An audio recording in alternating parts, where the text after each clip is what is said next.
हमारे इस कार्यक्रम में, और बताना चाहेंगे दोस्तों कि देखिए ये 12 कदम लिखे हैं ना, और 12 कदम को इन्होंने डिस्क्राइब भी किया है यहाँ पर, बहुत अच्छे तरीके से लिखे हैं कि आपको थोड़ा सा इसमें ब्रीफ भी किया गया है। देखिए लिखा है ना, जैसे पीरिय ईश्वर में मानता हूँ कि अपनी लत के सामने शक्तिहीनों में मानता हूँ कि मैं जब भी अपनी ज़िंदगी को नियंत्रित करने की कोशिश करता हूँ मैं अस्त व्यस्त हो जाता हूँ। आज के दिन मुझे शक्तिहीनता का असली अर्थ समझने में मदद कर, मुझे मेरी अपनी गंदी और बीमारी वाली लत से सारे इनकार मेरे अंदर से हटा दे। और दूसरा कदम कह रहा है, इसे रोज पढ़ना है आपने। क्या करना है? इसको पहले याद तो करो यार, याद करेंगे जभी तो बाद में हम अमल में ला पाएंगे कि क्या क्या रही है प्रार्थनाएं, क्या कह रहे हैं ये हमारे कदम, क्या कह रही हैं हमारी परंपराएं। तो दोस्तों मैं आपको आज जो बताने जा रहा हूँ ना, वो ये बताने जा रहा हूँ दोस्तों कि इस बात को समझें कि आप तो नशेबाज बन गए, नशेबाज, और आपके जो बच्चे हैं या तो हैं या होने वाले होंगे आगे, तो ये समझ लीजिए कि वो भी नशा मुक्ति केंद्र जा सकता है। कितना बुरा लगता है ना ये सोचने में भी। कैसा लग रहा है सोचने में ये बात? हाँ जी, कैसी लग रही है ये बात? देखिए जो भी आदमी नशा करता है, नशा करने वाला, नशा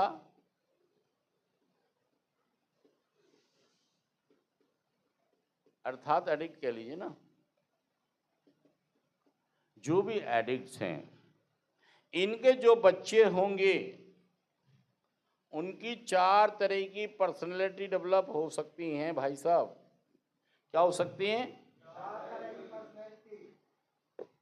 और इन बच्चों में खास बात, इनको सबको नाम भी बताएंगे आपको हम कि क्या क्या पर्सनैलिटी उनकी डेवलप हो सकती हैं।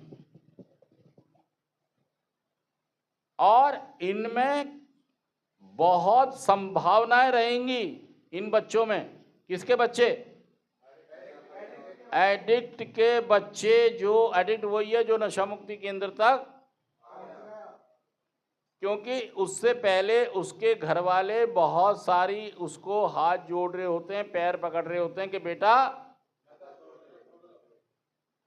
बहुत सारे दूसरे तरीके, ताबीज, पूजा पाठ और भी कई तरह की चीजें जो सेंटर में भर्ती है, बहुत सारे विकल्पों पर चर्चा होकर उससे वो कराया जाता है ताकि वो नशे से दूर हो जाए। लेकिन कोई भी तरीका काम नहीं आया, और उनका पति, उनका भाई, उनका बेटा कहाँ चला गया?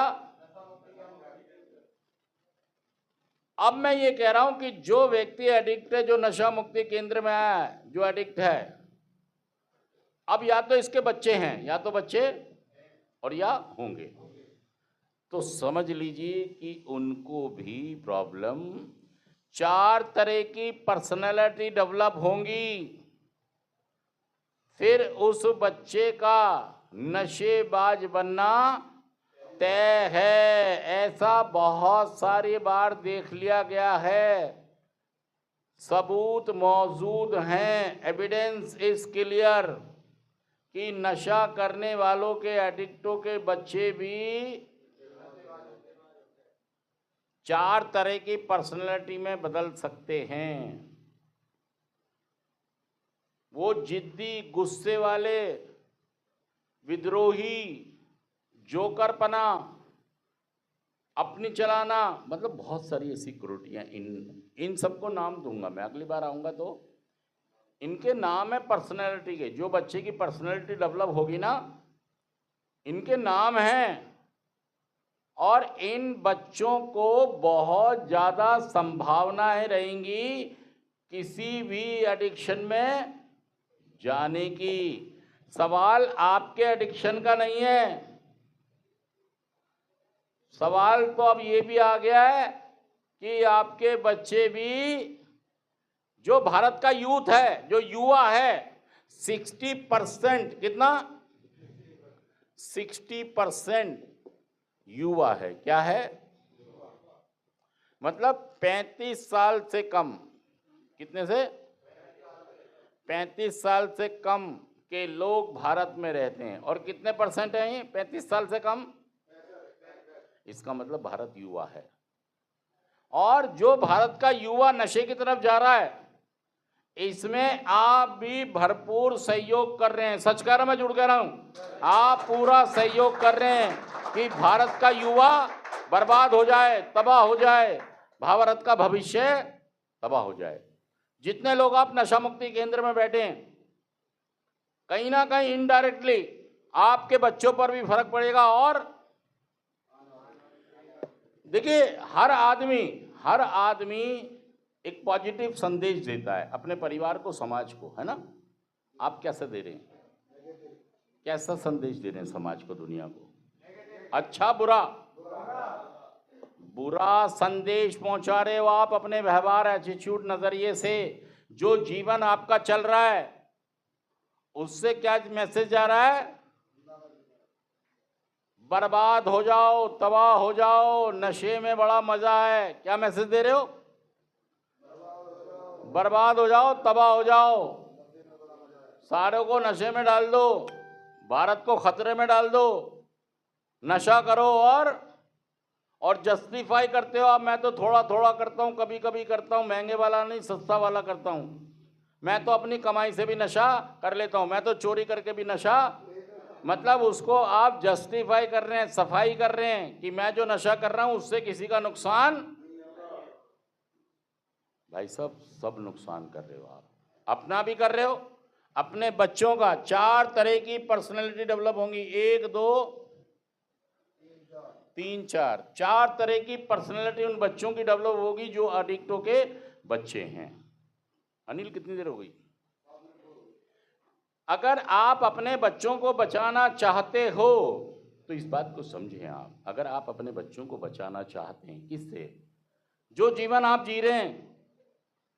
आप सेंटर में आके फिर गालियां बकते हो ना आप। अभी ये बता रहा है, वो कह रहा था जी उसके बेटे को मार दूंगा, उसी ने भेजा मुझे। मतलब फिर कहानियां और खराब हो जाएंगी। पहले जीवन इंसान गुस्से में, जिद में, अहंकार में कर तो देता है कि देखी जाएगी। एडिक्टों का पेट डायलॉग है ये, क्या? जो होगा। और भाई साहब, जब होता, जब देखा जाता नहीं है। सच कह रहा मैं, झूठ कह रहा? बताइए बात दोस्तों। इसीलिए हमें जो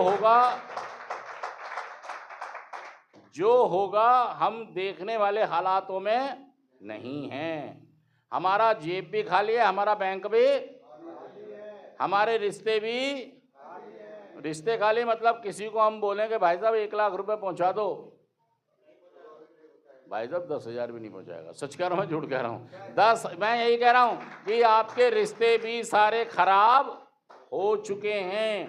बैंक में भी पैसे नहीं है, जेब में भी पैसे नहीं है, रिश्ते भी खराब हैं। तो भाई साहब आप बर्बादी कर रहे हो अपनी भी, और ये बर्बादी तो चलो देख ली जाए, लेकिन अब क्या कर रहे हो आप जनरेशन की बर्बादी कर रहे हो भाई साहब। आप, आपके बच्चे और दूसरे बच्चे, क्योंकि आप एक आदर्श व्यक्तित्व नहीं हैं, आप एक आदर्श प्रस्तुत नहीं कर रहे हैं। भगवान कृष्ण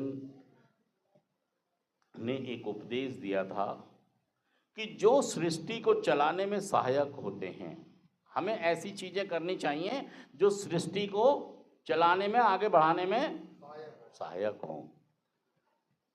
तो फिर रिजल्ट जो आएंगे प्रकृति के, वो कैसे आएंगे? हमारे अनुकूल आएंगे।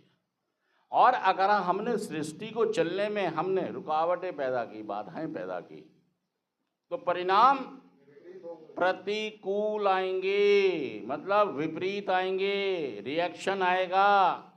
इसीलिए सभी को बताया गया कि हमेशा सृष्टि को चलने में, उसके बहाव को समझें, उस एक बहाव को चलने में हमें सहायक होना है, जिससे सब चीज़ें अच्छे से।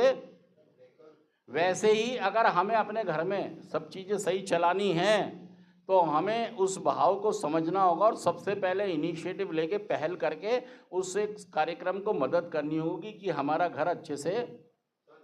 हम तो खुद ही बाधा बन गए, हम खुद ही मुसीबत बन गए, हमारा घर हमारी वजह से ही